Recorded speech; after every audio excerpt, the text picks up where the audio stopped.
ಇಷ್ಟು ದಿನ ತಾನು ಮಾಡಿದ ತಪ್ಪುಗಳನ್ನೇ ಬೇರೆಯವರತ್ತ ಬೊಟ್ಟು ಮಾಡಿ ತೋರಿಸುತ್ತಿದ್ದ ಪಾಕಿಸ್ತಾನ ಕೊನೆಗೂ ಸತ್ಯವನ್ನ ಅರ್ಥ ಮಾಡಿಕೊಂಡು ಜಗತ್ತಿನ ಮುಂದೆ ತೆರೆದಿಟ್ಟಿದೆ.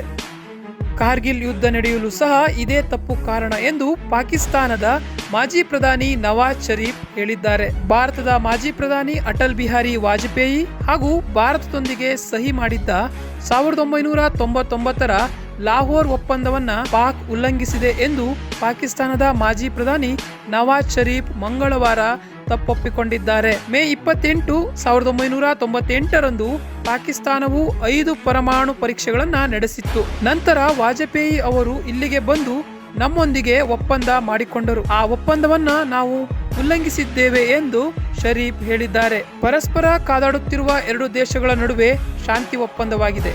ಶಾಂತಿ ಭದ್ರತೆ ನೀಡುವುದರ ಜೊತೆಗೆ 2 ದೇಶಗಳ ನಡುವೆ ಜನಸಂಪರ್ಕವನ್ನ ಉತ್ತೇಜಿಸಲು ಒಪ್ಪಂದ ಕೇಂದ್ರೀಕರಿಸಿತ್ತು. ಇದನ್ನು ಪಾಕಿಸ್ತಾನ ಉಲ್ಲಂಘಿಸಿದೆ. ಕಾರ್ಗಿಲ್ಗೆ ಒಳನುಗ್ಗುವ ಮೂಲಕ ಪಾಕಿಸ್ತಾನ ಈ ಒಂದು ಉಲ್ಲಂಘನೆಯನ್ನ ಮಾಡಿದೆ. ಈ ಒಳನುಸುಳುವಿಕೆಯ ಪರಿಣಾಮವೇ ಕಾರ್ಗಿಲ್ ಯುದ್ಧಕ್ಕೆ ನಾಂದಿ ಹಾಡಿತ್ತು.